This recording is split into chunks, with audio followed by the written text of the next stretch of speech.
Concerns that the election tomorrow night could lead to unrest has led some businesses to board up their storefronts and brace themselves. Here we see some preparations in New York City. Similar scenes have actually played out across the country today. Our reporters across the nation have been speaking to some of these business owners, and we start with Christina Pascucci in Santa Monica, California. I want to stress, law enforcement says there is no known intelligence of any planned protests or unrest at this time. But because of how contentious this election has been and because of the rioting and looting we saw that gutted parts of Los Angeles earlier this year, law enforcement is doing everything they can to be proactive. And this is the scene at so many places around the city of Los Angeles where they are boarding up businesses just to play it safe. We've spoken to the Los Angeles County Sheriff and a number of local agencies that say they anticipate unrest, though, no matter who wins come Election Day. Off-duty Santa Monica police officers offered their time today to board up businesses like this family-run music business where we are right now that was looted in May.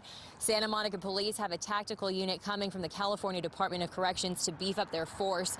Beverly Hills police are closing the famed luxury shopping strip Rodeo Drive to cars and pedestrian traffic the next 2 days. And local police agencies are maximizing staffing. LA County sheriffs, for example, are doing a 12 hours on, 12 hours off schedule for their officers, which is grueling for them, but they say necessary to make sure all the residents of the Los Angeles area stay safe. I'm Christina Pascucci reporting for News Nation. Oregon law enforcement says it knows of no direct threats of violence here in Portland. But after months of nightly protests, they are expecting violence.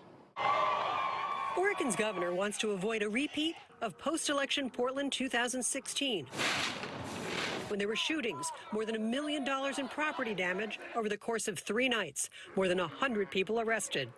At a news conference today with the Portland police chief, the head of the Oregon State Police, and the county sheriff, the governor said she is also putting the National Guard now on standby. Law enforcement will not say how many officers or Guard members will be on the streets or ready to respond. But despite Portland Mayor Ted Wheeler's ban on Portland officers using tear gas, all of those responding to life safety now will be able to use tear gas under the Unified Command Order. The state police says they are in contact with federal law enforcement as well, who will provide protection to federal buildings. The Unified Police Command starts tonight and is to go through Wednesday, but the governor says it could be extended if necessary. Lisa Balick in Portland for News Nation.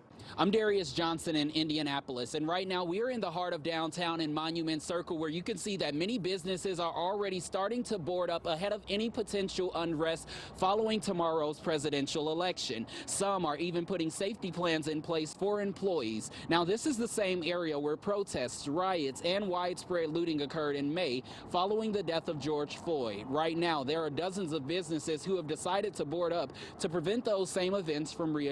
Meanwhile, police right here in the city have canceled all days off until further notice so they can respond immediately to anything that occurs. In addition to that, they are also partnering with the county sheriff's office, the election board, and the FBI to keep a watchful eye over the city. Now, at this point, there is not any talk about anything or any unrest right here in the city of Indianapolis, but at this point in time, everyone is doing everything they can to stay safe. I'm Darius Johnson in Indianapolis for News Nation.